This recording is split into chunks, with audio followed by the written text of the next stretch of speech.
The important thing about Plato is Phaedo. That's me. Remember, I talked about Plato writing a book called Phaedo. It's about the last day of Socrates. I recommend you read it. I've named our dogs Fido because of the obvious parallel. I just want to talk to you for a second about what we're studying. Now, this is, like I've said over and over again, the deepest part of philosophy. It's the starting point, but it also gives you the framework for us to talk about other philosophical ideas. And it's very important, very valuable, and it's worth the time to go through this and to think about it. It's going to be the starting place for a lot of conversation in our future. And so that's why I spend so much time on it. I want to deliberate on these two images, the cave and the dividing line, with some detail because it really provides the outline for what all of philosophy is. So, let me just go this. What we learned today, Plato is one of the most influential philosophers of all time. Like I said, Robert North Whitehead said all philosophy is just a series of footnotes to Plato. Yeah, he offered a way of understanding reality by dividing the material world that is sensed and becoming from the rational and idealistic world in the mind. So mind, internal world versus external world. The world of ideas, ideals, versus the world of sensory perception. In the dividing line, he described that the world of permanence lies in the forms, which are perfect and eternal. The transitory world is found in the particulars, which are morphing and transitory. So I hope that's really clear. There's two separate ways of looking at the world: this world of permanence in the forms, and transitory world in the world of senses. In the cave, he challenged humans to aspire to leave the imaginary to discover reality. Ultimately, this will lead to a political position that we should be ruled by philosopher kings. So that's interesting. Believed in the pre-existence of the soul. So I don't know about you. Do you believe that your soul existed before you were born? There's some modern celebrities that hold that view. They talk about pre-existent lives. And reincarnation view has this idea of reincarnation and pre-existent lives. Plato's view is going to differ from that a lot. And by the way, Western religions talk about resurrection, and that's a whole different view. In fact, I would argue, I need to explore this more, that Plato, what the Western world typically believes is that your soul and body are united in identity. In other words, your soul is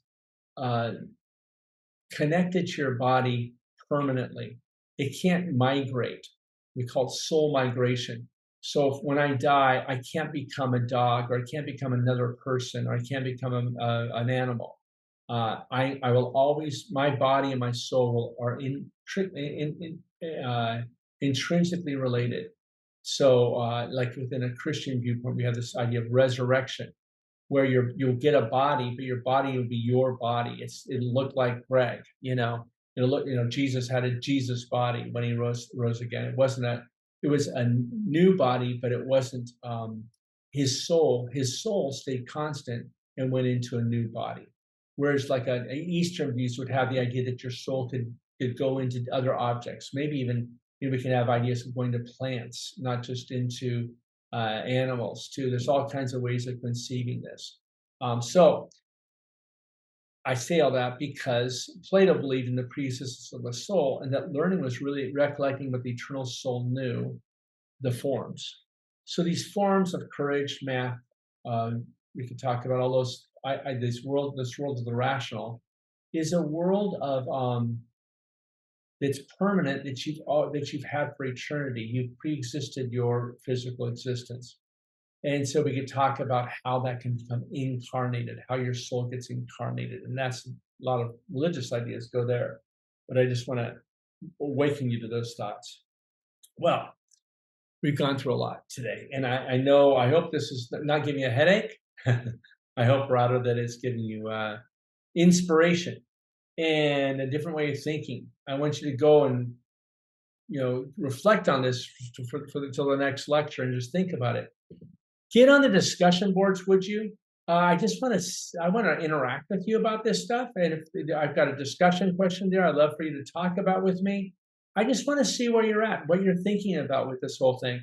There's always a discussion question just to comment on the lecture.